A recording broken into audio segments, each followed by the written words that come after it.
So today I'm going to be going through this method called method of variation of parameters.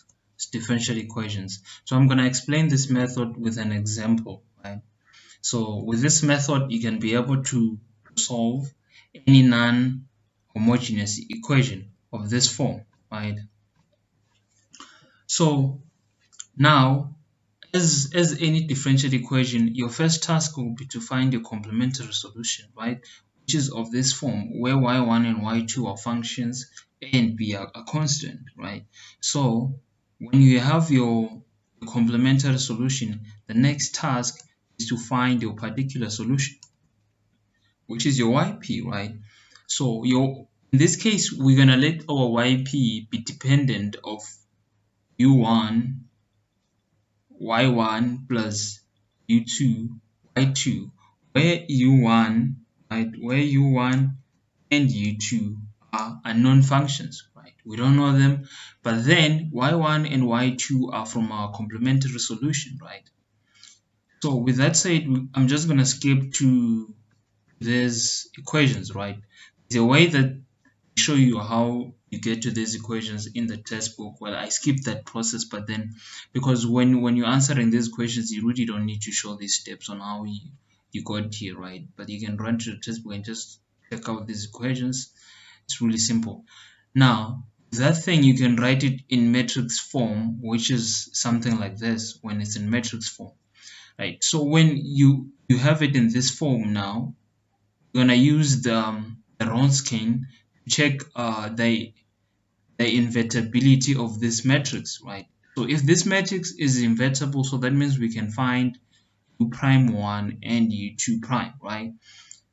So if this matrix is invertible, so we're gonna use Cramer's rule as well. So with that said, let's just get to the example that I'm gonna be doing today.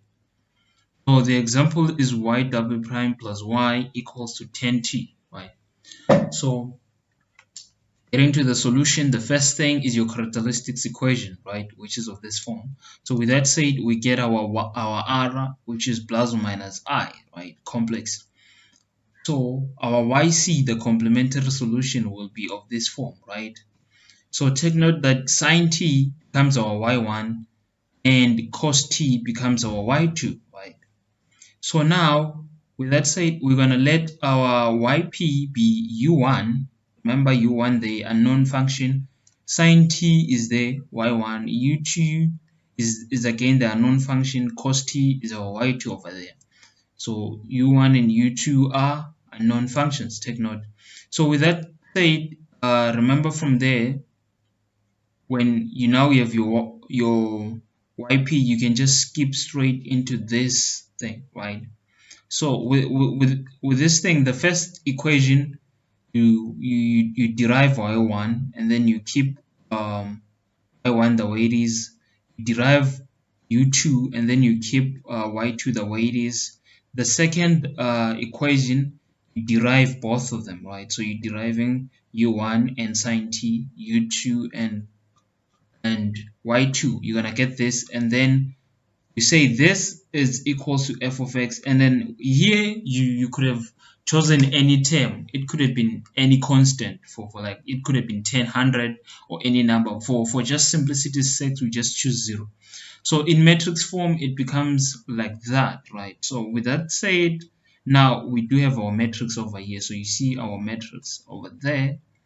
So with that matrix, now the goal is to find the Wronskian, right? So the Wronskian is just the determinant, right? So it's just a different term for differential equations.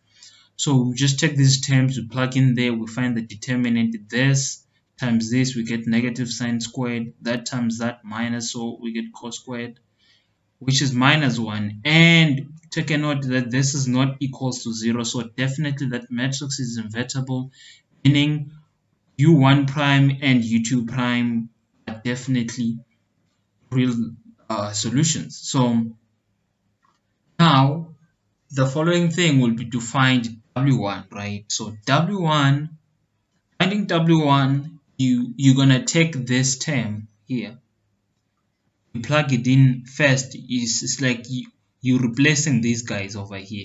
So you take that guy, you plug in here, but then you keep these two guys, the same. So you do the same thing, you're just calculating the Ronscan, right? You get that as your W1. W2, you keep the first terms, these guys, you keep them here. And then these guys, you replace them with this term right there, right? So you replace them, you find the determinant, which is the Ronscan, right? Get this. So now we have W1 and W2. The next goal is to find U1 prime, which is U1 prime is given by this formula, right? So just say W1 divided by W. So which is you done that, you divide it, you get that your U1 prime is that. So now the next thing is to find your U. Remember the goal is to find U1, not U prime. So U1 will just to integrate U1 prime over there. So which is you do that integral, which I assume everybody should be familiar with the integration. So you get negative cos t. Moving on to U2 prime, right? Which is W2 divided by W. So you find it as that, right? So that's our U2 prime. So the next goal is to find U2, the real function that we're looking for. So it's just a matter of integrating that guy, right? So you integrate that guy. I actually left out a negative right here, right? So you integrate this guy. You're gonna get this as your answer, right? So with that said, now we have our U1, we have our U2, and we already know our y1 and y2. So our yp now will be of this form, right? Where this is our u1 over there, and then this is our y1 sine t, and then this is u2 over there, and then that is our y2. Then the general solution is of this form. So now your general solution, it's a case of taking your yc, which is that term over there, you take it and then you just sum it with this guy, and then you have your general solution over there, and then that's it. So now with that said, I'm just gonna leave this similar question as a puzzle for you guys to like exercise if you feel like exercising this, and then you can just comment below if you feel stuck, and then I'll be glad to assist you.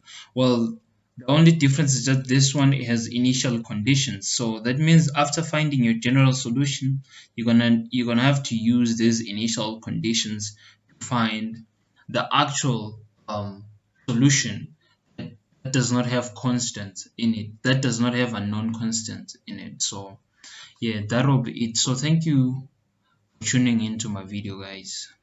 So that will be it.